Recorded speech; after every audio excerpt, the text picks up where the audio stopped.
Hello YouTube, this is Switch Biker, and today I'm out doing a vlog. It's been a long time since I've done a vlog. It's been about 6 months, and today I'm going out for a ride, one of the first rides of the year, because the temperature's been freezing, and I thought I'd take my camera along with me and do a vlog.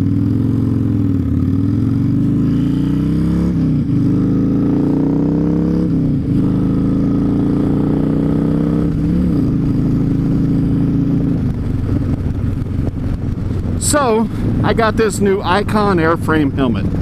It's not really that new. I got it a couple months ago, but this is one of the first times that I've worn it, and I'm going to tell you right now that it's not nearly as comfortable as my HJC. I believe that the head shape inside the helmet is a little bit different. Like it's a medium oval, where the HJC was more of a round head shape. And the medium oval kind of puts some weird pressure points on my skull, because my skull is more round than it is oval. The cheek pads in this helmet, they're kind of bulky, and the helmet narrows in quite a bit at the cheeks also. So what happens is it starts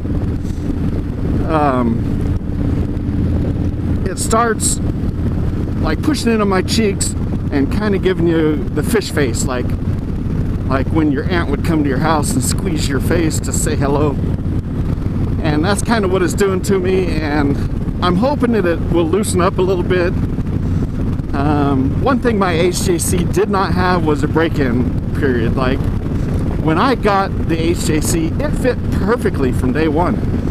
It didn't wiggle on my head, it fit snug, and it just felt good, and it was a whole lot cheaper than this Icon, by probably 140 bucks cheaper.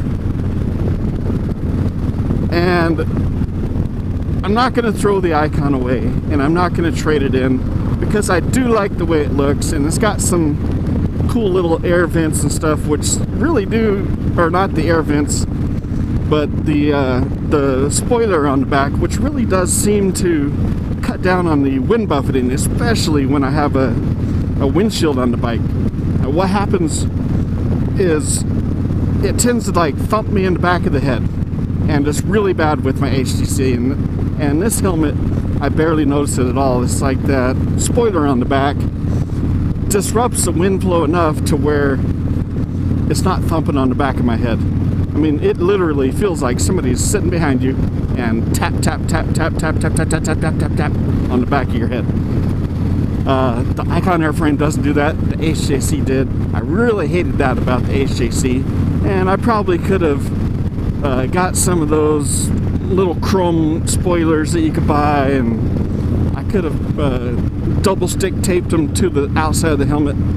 But I didn't want something that looked weird, and the style probably wouldn't have matched what the helmet was, which is just, that helmet was just a basic helmet. But I loved it. I loved the way it felt. A couple things I did not like about the HJC, which I do like about the Icon Airframe, is the Icon Airframe has a positive shield locking stud that comes out of one side of the helmet, and when you pull the visor down, it locks the visor into that stud. Like there's a hole drilled inside the visor, and it lines up perfectly. Think old style metal vacuum tubes and how they went together with the little push button, and the push button would line up with the hole and pop out and hold the pipe securely. Well, that's exactly how this visor is, except the button doesn't push in, the visor just flexes because it's made out of plastic. And so you pull the visor down and it locks in. Also, another thing I like about the Icon Airframe is the seal around the visor is really good. I mean, I can't feel it leaking any air past the visor, nor can I hear any air leaking past the visor. The HJC helmet, on the other hand, had kind of a loose fitting visor. The ratchet mechanism that would hold it at like mid-visor level and stuff was kind of ganky, and if you got a little gust of wind, it would just blow your visor back down, or it'd blow it all the way open and kind of scare you and make you think that the helmet's just going to fly off your head. The Icon doesn't do that. It's got a really tight ratcheting mechanism, and you can bring the visor up to half level to get some airflow in your face, and it'll stay there through a gust of wind. It doesn't matter.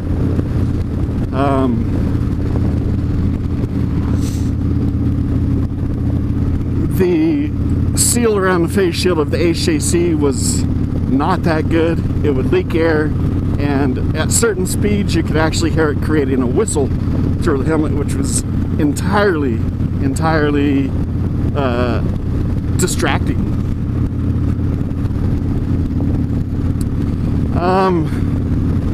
The HJC visor would rattle in the wind. As the wind was hitting you, like, you never get a constant flow of wind, especially behind a windshield that's a little bit short.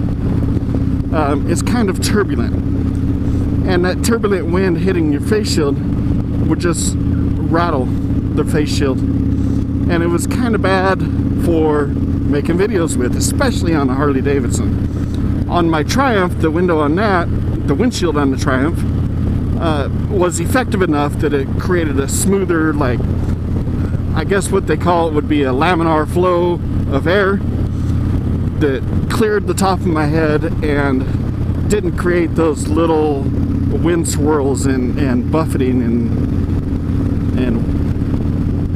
the turbulent air.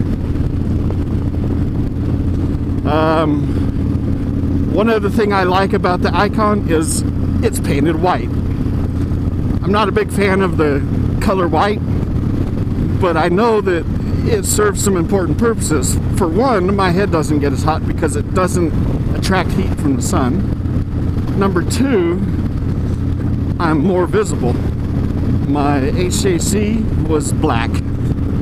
Yeah, and it sucked in the summertime, and the HJC helmet did not have very good venting. When I open up all the vents on the Icon Airframe, it almost feels like I'm riding without a helmet, with the exception of the sides of the helmet just completely like squeezing my face like Aunt Bethel and giving me fish mouth. and the fish mouth is difficult to talk and pronounce words when you have fish mouth. So I wasn't sure when the first few times that I wore this helmet, I wasn't that sure if the helmet itself was going to be any good for motovlogging. And being a motovlogger and knowing that I'm probably going to do it at some point in the future, those were some of the features I was looking at. I was like, is this going to be a good helmet for motovlogging? Also, this helmet is set up where it has the cutouts on the ears for a Bluetooth device. I want to get the Sena. I almost bought the Sena SMH10 Bluetooth set, not only to use to communicate with other people, but just to listen to music so that I could hear directions on my GPS.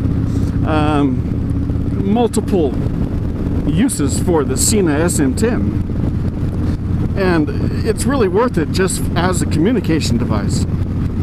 But I got on the Sena website and I saw that they're coming out with the Sena SM20, which is the upgraded version, has some better features, but it's not going to be out until April of 2014, which is next month.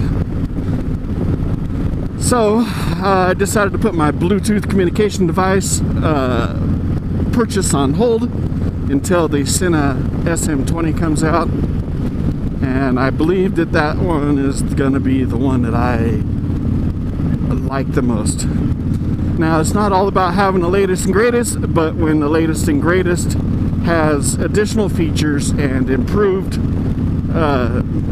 electronics in it, I think it's totally worth it to get the latest and greatest. And Sena's been around for a while. I trust that they know what they're doing. I trust them when they say that they've upgraded something and it's better. And when they say that the range is further and the communication is crisper, I totally believe them. Like, don't believe that they would put that much time and research into just taking the same product and the same electronics and putting them in a new package to make them updated that way. You know, this isn't really motorcycles we're talking about. As far as, I think the Sin has been out for, well, I don't know how many years, but I know it's been out for several years. And to make a model that's kind of a complete redesign, I don't think they would spend the money and research on just doing that. You know, a motorcycle purchase, they could go from year to year with throwing some new graphics on it, maybe a little new body work, and basically you're getting the same bike. Okay, so that ends my review of the Icon Airframe helmet, and I think I'm gonna like it, but I need to figure out something to do with these big cheek pads, because that's the most annoying feature of this at all, because it squeezes my face. Or maybe I just need to lose a bunch of weight and get my face skinnier. I don't know, but I've always had a round face, so I don't know if that would help any. Anyways, we'll catch y'all later, and this is Switch Biker, and I'm out.